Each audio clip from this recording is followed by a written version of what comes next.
So what this does is allow airplanes to fly between major airports at high altitudes and then go back down into the major airports. So for our airliners, this is the major backup for GPS. For our smaller airplanes like me, like my airplane, I don't have DME equipment. So I keep a VOR on the airplane. And again, the VOR has ground stations, and I can fly between VORs. And what we've done is we've said these are all airports in the U.S. And we will have an instrument approach at one of these airports that I can conduct with a VOR. So if we were to lose GPS, I could fly to one of these airports and land. All these dots are the VORs that we have in CONUS, and the green ones are the ones we're going to retain, and the orange ones are going to be discontinued. We've already discontinued about 100 VORs, and we have about 200 to go.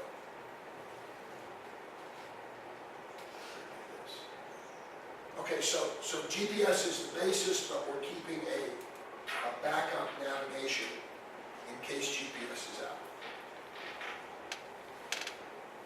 Procedures. Okay, so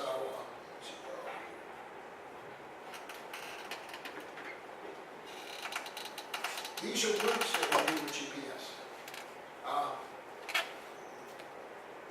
This is our airport at Charlotte, North Carolina. By the way, my daughter lives right over here, so I fly down there all the time.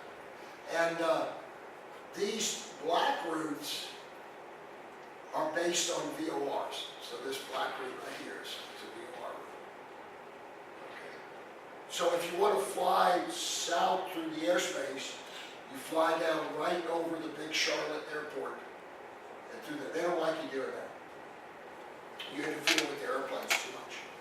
So what they've done is developed this route here, which is an area navigation route, and it goes around the big airport. And here's another one over here that goes around the big airport. So we've used these routes to avoid the large airport at Charlotte.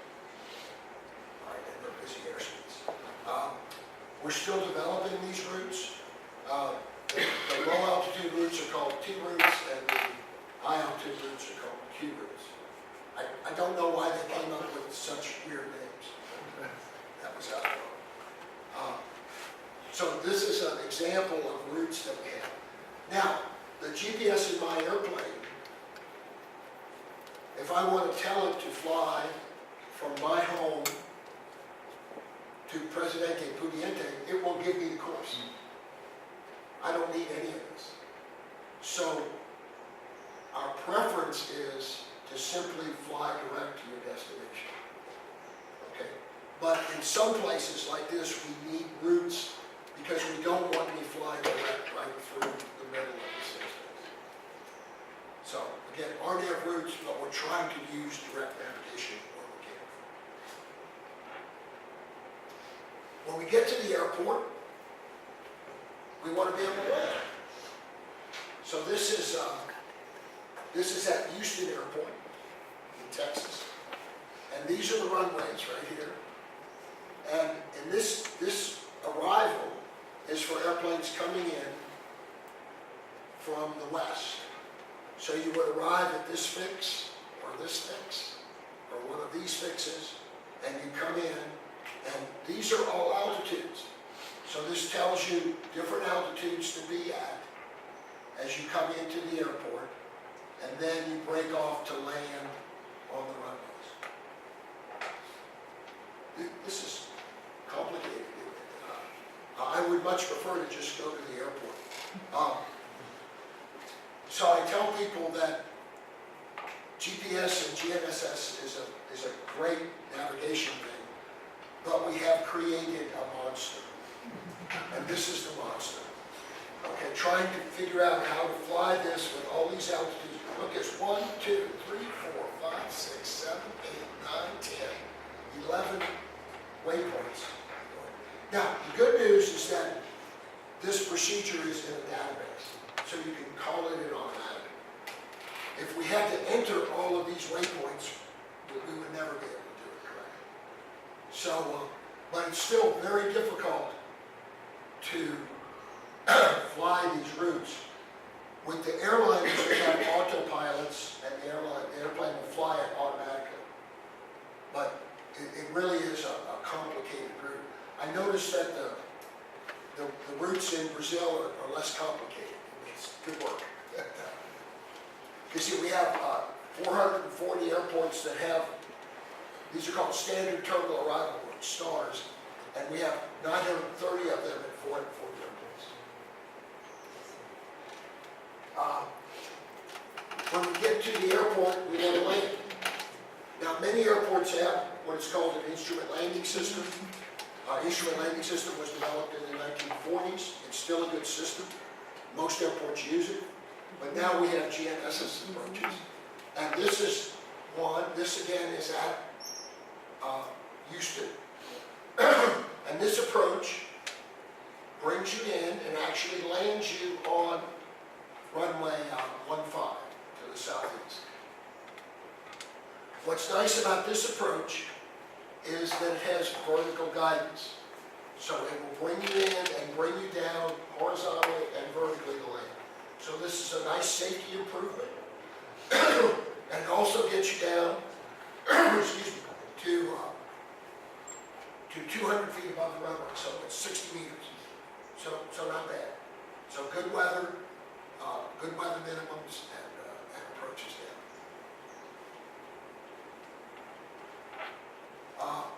RNP approaches, except RNP is an enhancement over RDAV. And this is the first RNP approach developed in the United States. It's in Alaska, and the airport is actually right here. This is in Juneau, Alaska. And if you've ever been to Juneau, it's not like Brazil. It's really cold. And it's a glacial valley. So thousands of years ago, the glaciers carved the valley. And the airport is in the valley, and there's mountains on both sides. So it's very difficult to come in for a landing. And especially if you do not land and you have to go around, you have to fly down this valley.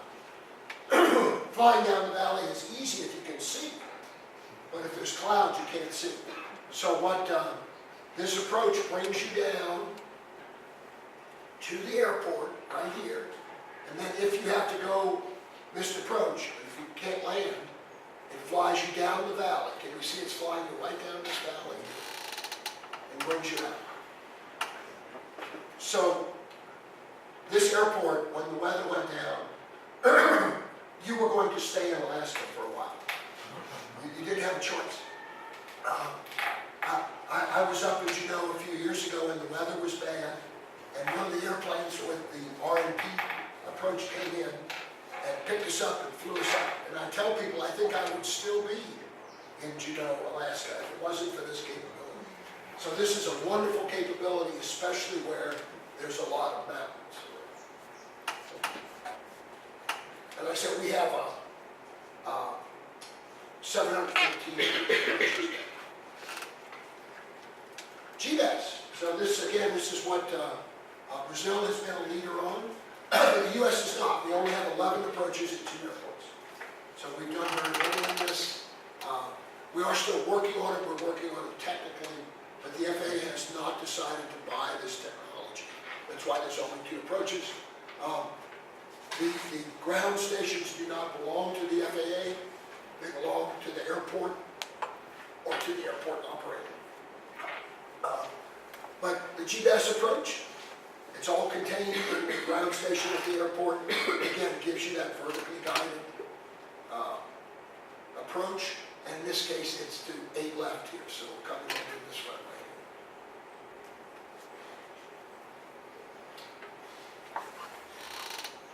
And again, you all have done as much work as anybody in the world on GBAS.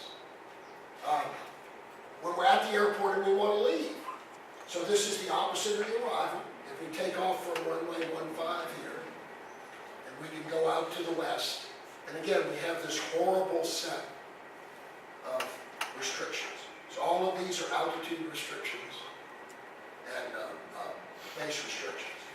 So again, it's a nice capability, but we've created a monster.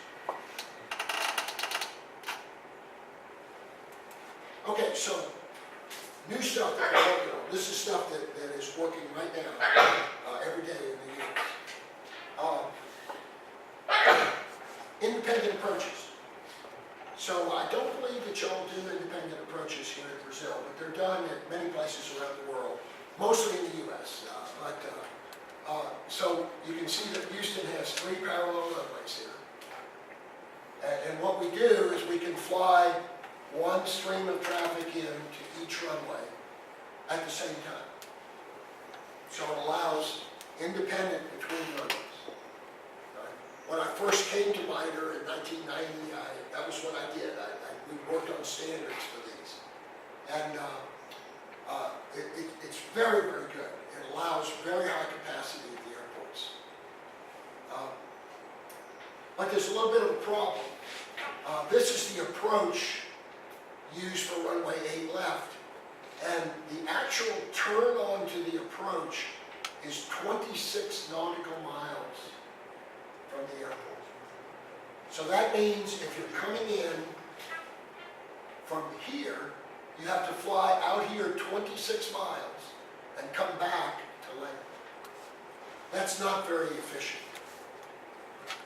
So instead of having to go all the way out, we came up with a procedure. How about if we could just come in and turn right here and land and do it very close to the airport? Not have to go out 26 miles. Okay. So that's what was done. And that's what this is. But now I have to switch because this movie would run on the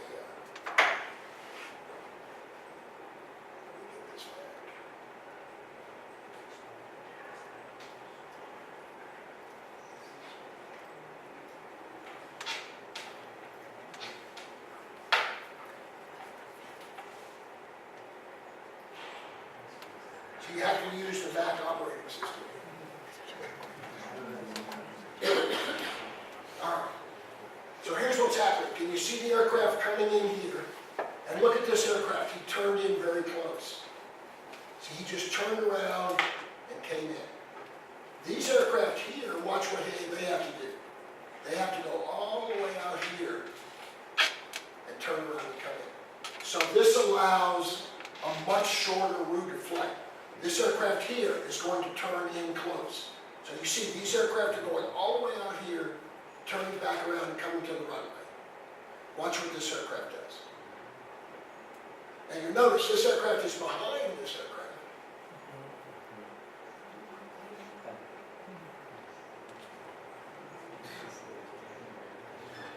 And look how far in front of him he is there. Okay. So this is using the RNP technology. And the idea here is to make it more efficient. But what's the problem with this? What happened to our guys here?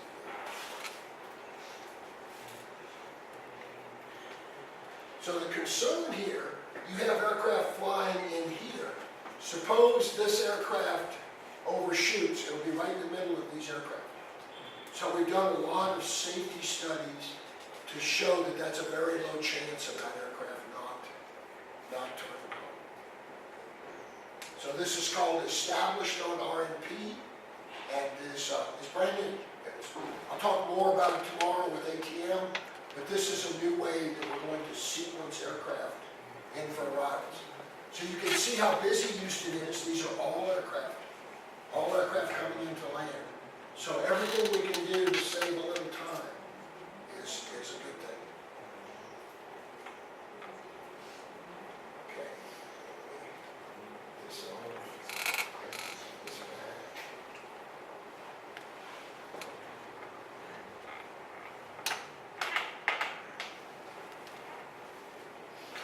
So that's called, like I said, it's established on RNP.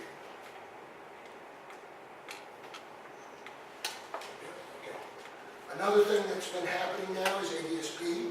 I know you all have, Brazil is implementing ADS-B also. The U.S. has come out, U.S. and Europe have come out with mandates for ADS-B. So by January 1st of 2020, all aircraft flying in any kind of busy airspace or above 3,000 meters, above 10,000 feet, must have ADS-B. ADS-B, the aircraft transmits its GPS position. It goes to a ground receiver, and it also goes to other aircraft. And this allows the ground receiver here and radar receivers, if there's radar, to be fused together and goes to ATS automation. Again, we'll talk more about this tomorrow because this is an important part of air traffic management. It gives us some very nice capabilities. Right now, if I have ADS-B and another airplane has ADS-B, it sends me a signal and it puts the other aircraft up on a display. And if the other aircraft and I are on a collision course, it gives me a warning. That's very nice. It tells air traffic control where my position is. I can see where other aircraft are on the ground. And also, if I'm on the ground and somebody's landing, I can see that aircraft. I also get weather information, and I get terrain information.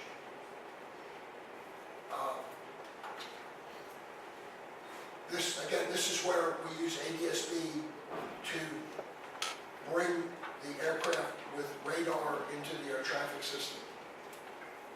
And this is using it with, my airplane got cut off up here, I'm sorry, with ground surveillance.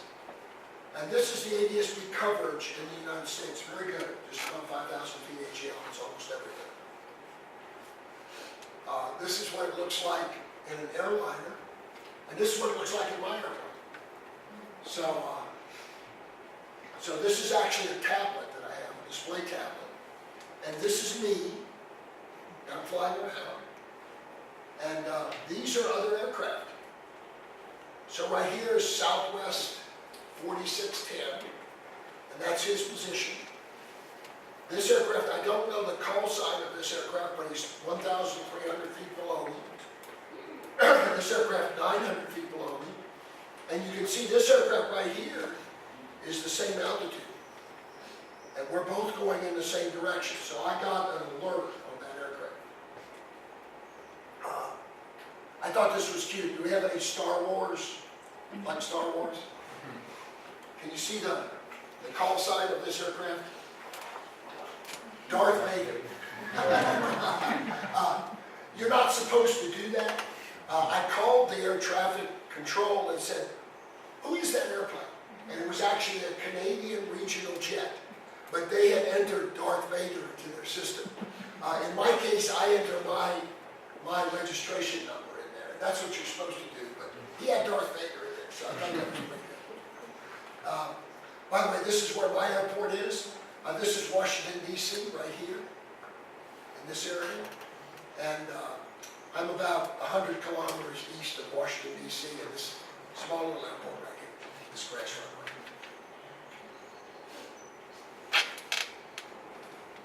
Another thing that we get is the FAA uplinks weather data from the ground. So this is another display. I was flying down, by the way, where I showed you before, this is Charlotte down here. This is where my daughter lives, near Lincolnton. And so this was my route of flight from home down to the airport near her. And this is me again. And you can see again, you can see traffic.